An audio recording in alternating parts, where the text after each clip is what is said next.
My goal for February is to read my entire physical TBR, which may sound like it's a lot of books, but it's actually only 1, 2, 3, 4, 13 if I count it right. I might have a little bit more hidden in my office because I've scattered my books around a bit, but these were the ones that I could quickly find. I don't have a huge physical TBR. I've seen some booktubers have over 100 physical books in their possession that they have just not read. That gives me anxiety. Just from my personal experience, I like buying books and reading them mostly right away. So before I buy any new books in February, I want to get through all of these books on my physical TBR, and I feel like I'll be able to do it because I have so many fun reading challenges that I want to film in February. Doing these reading challenges are not only fun to watch, but they're also fun to actually do. They motivate me to get my reading on. One of the first books that I want to read in February is Six of Crows by Leigh Bardugo. I have been wanting to read this book for the longest time. I'm literally going to say that about every single book that I'm going to show you in today's video because I've literally had them for months. But this one is a fantasy, and there's actually a Netflix show. But I don't think the Netflix show is based on this book. I think it's based on one of her other books called Shadow and Bone. I don't know, I might be wrong on that. Kaz is offered a chance at a deadly heist that could make him rich beyond his wildest dreams, but he can't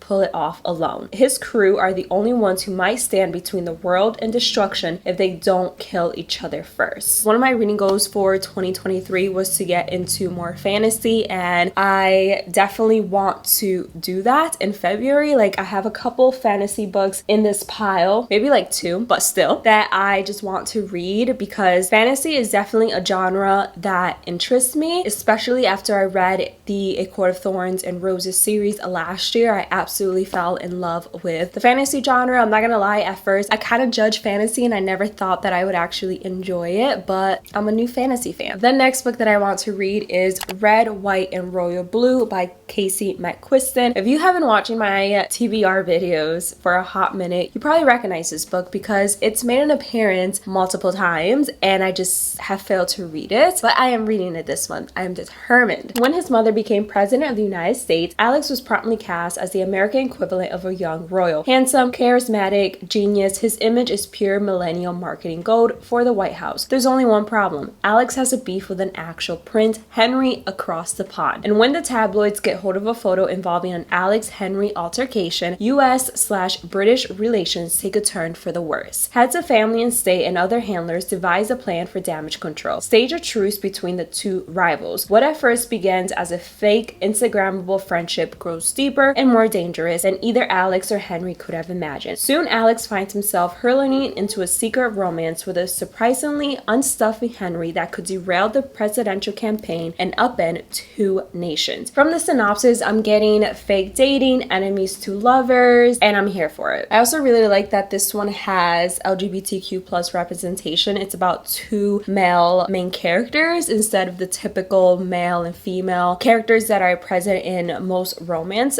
books. The next book is The Fine Print by Lauren Asher. This is the first book in the Dream Billionaire series. I think that's what the series is called. I actually started this back in August, never finished it. I didn't get that far, and I honestly don't really remember what I read, so I need to just start over. This one follows Rowan and Zara. This is Grumpy Sunshine, enemies to lovers, and work romance since the 2 main characters actually work together. Rowan is Zara's boss. I actually took this book with me on vacation and I read it when I was on the plane, but then once I landed, I just never picked it up again. I definitely need to continue reading this one. Actually, I'm just going to start over and read this from the very beginning in February. This next book is actually a recent buy for me. I bought this in January. It is The Housemaid by Frida McFadden. I actually started this book and I got to chapter 10. This is a thriller. One of you guys actually recommended this book to me. It goes, every day I clean the Winchesters' beautiful house top to bottom. I pick up their daughter from school and I cook a delicious meal for the whole family before heading up to eat alone in my tiny room on the top floor. I try to ignore how Nina makes a mess just to watch me clean it up, how she tells strange lies about her own daughter, and how her husband Andrew seems more broken every day. It's hard not to imagine what it would be like to live Nina's life. I try on one of Nina's seen white dresses once just to see what it's like. But she soon finds out, and by the time I realize my attic bedroom door only locks from the outside, it's far too late. But I reassure myself, the Winchesters don't know who I really am. They don't know what I'm capable of. Again, I started reading this book and it literally grabs my attention from the very beginning, from the first chapter. I'm really interested to see how this book plays out, and I just got really busy, so I wasn't able to finish it, but I'm definitely going to finish it this month. I bought this book last summer, you guys. Actually, I think I bought it in the spring. So very soon it's going to be about a year of me owning this book, and I just have not read it, mostly because it involves a trope that I absolutely hate, which I think it's friends to lovers. I bought this book before realizing that I hated friends to lovers, but I just want to suck it up and finally read Every Summer After by Carly Fortune. This book got rave reviews last year. I feel like everyone on BookTube loved this book. It reminded them a lot of Love in Other Words by Christina Lauren, which I did not enjoy that book at all, which is one of the reasons I haven't started this book, because when I hear someone comparing this to Love in Other Words, I immediately zone out and I'm just like, okay, I'm not going to read that book. But since I already own it, I'm just going to suck it up and read it. They say you can never go home again, and for Persephone, ever since she made the biggest mistake of her life a decade ago, that has felt too true. Instead of spending glittering summers on the lakeshore of her childhood, she stays home in a stylish apartment in the city, keeping everyone a safe distance from her heart, until she receives a call that sends her racing back to Barry's Bay and into the orbit of Sam Florrick, the man she never thought she'd have to live without. For 6 summers, through hazy afternoons on the water and warm summer nights, working in his family's restaurant, Percy and Sam had been inseparable. Eventually, that friendship turned into something more before it fell spectacularly apart. When Percy returns to the lake for Sam's mother's funeral, their connection is as undeniable as it has always been. But until Percy can confront the decisions she made, they'll never know whether their love is bigger than the biggest mistakes of their past. So this is alternating timelines. It goes from the past to the present, and who knows, I might end up loving this book. Whenever I think I'm going to hate a book, I end up loving it. So this could possibly be a 5-star read for me. I don't know. I won't know until I read it, so I'm going to read it this month.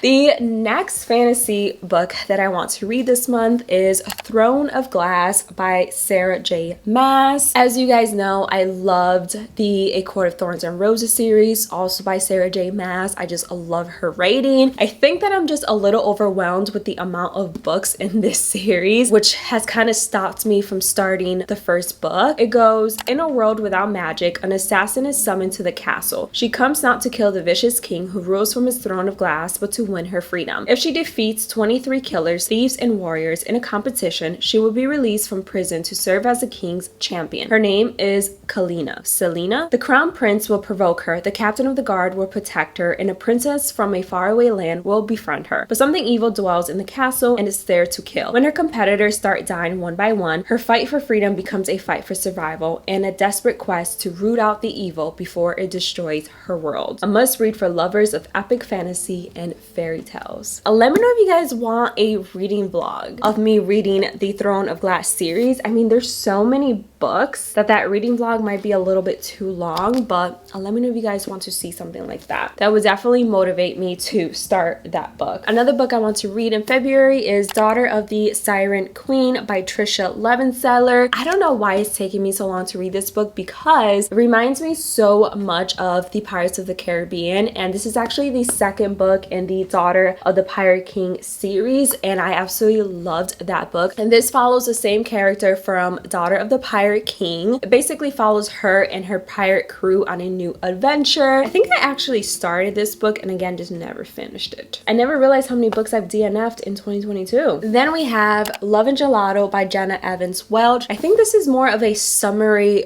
book, but again, I've owned it for almost a year now, so I want to read it even though it's not summer. I mean, I live in Florida, so it's basically summer all year round. Aside from these random days that we've been getting cold fronts, Lena is spending the summer in Tuscany. She's only there because it was her mother's dying wish that she get to know her father. But what kind of father isn't around for 16 years? All Lena wants to do is go back home. But then she is given a journal that her mom had kept when she lived in Italy. Suddenly, Lena's uncovering a magical world of secret romances, art, and hidden bakeries. A world that inspires her, along with the ever so charming Ren, to follow in her mother's footsteps and unearth a secret that has been kept for far too long. It's a secret that will change everything Lena knew about her mother, her father, and even herself. For some reason, I feel like this is going to be a very cozy read, and it's going to focus mainly on the main character's growth as a person and discovering herself. I do think it's a romance, but I think the romance is going to be secondary. I don't know. I'm just getting that vibe. We shall find out. Then we have Unravel Me, which is the second book in the Shatter Me series. I don't know why it's taken me so long to read this book because I actually really enjoyed the first Shatter Me book. I thought the writing was very addicting. I was ready to read the entire series, but then I just never did. If you're unfamiliar with the Shatter Me series, it basically follows a girl named Juliet who has a gift or a curse, depending on how you see it, that when she touches someone, they instantly die. There are people that want to help her, like hone in on her gift, and then there are other people who want to use her gift as a weapon. I'm definitely going to continue the series in February. Then we have Things We Never Got Over by Lucy Score. I actually read my first Lucy Score book last month and absolutely loved it. This one is very different from the one that I read because the one I read was a romantic comedy. I don't think this is a romantic comedy, but it goes, bearded bad boy barber Knox prefers to live his life the way he takes his coffee, alone. Knox doesn't tolerate drama even when it comes in the form of a stranded runaway bride. Naomi wasn't just running away from her wedding, she was riding to the rescue of her estranged twin. Too bad for Naomi, her evil twin hasn't changed at all. After helping herself to Naomi's car and cash, Tina leaves her with something unexpected. The niece she didn't know she had. Now she's stuck in town with no car, no job, no plan, and no home, with an 11-year-old going on 30 to take care of. There's a reason Knox doesn't do complications or high maintenance women, especially not the romantic ones. But since her life's imploded right in front of him, the least he can do is help her out of her jam. And just as soon as she stops getting into new trouble, he can leave her alone and get back to his peaceful, solitary life. I feel like this is very much grumpy sunshine, small town romance, which those are two of my favorite tropes. So I feel like I'm going to really enjoy this book. I just haven't started it because it's pretty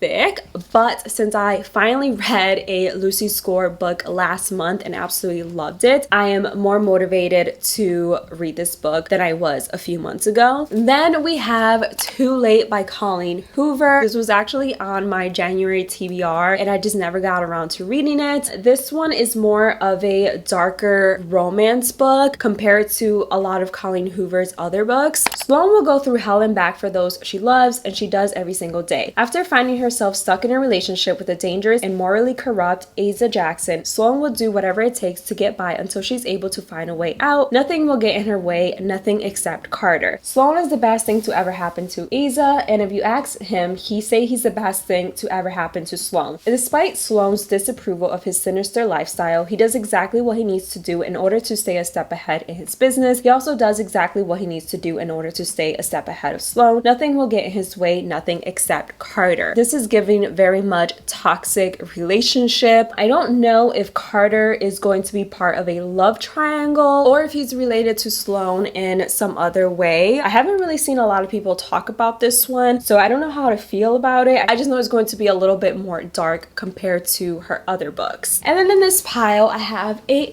classic that I've been wanting to read for over a year now. I think I bought this book in February of 2022, and that is Persuasion by Jane Austen. Honestly, I bought this book mainly because the cover was so pretty, and I do want to read more Jane Austen this year. They're a classic for a reason. This is actually a romantic comedy. According to the synopsis, it provides an insightful exploration of our need to persuade and be persuaded by others. The fact that it's a romantic comedy actually makes me want to read it because I love a good romantic comedy. Once I finish this one, I want to read Pride and Prejudice because I have not read that book and I've heard so many good things about that book in the movie. The last book that I want to read in February is this one by Joe Hill. I always forget how to pronounce the title of this book and you guys are always correcting me, so here it is. This is actually a horror book and I've been trying to dive a little bit more into the horror genre. It's a genre that I recently discovered that I actually enjoy. Like, I love horror movies, so I don't know why it never dawned on me to read horror books, but I definitely want to read more horror books in 2023. So this one follows Victoria McQueen, who has a uncanny knack for finding things. When she rides her bicycle over the rickety bridge in the woods near her house, she always emerges in the place she needs to be. Charles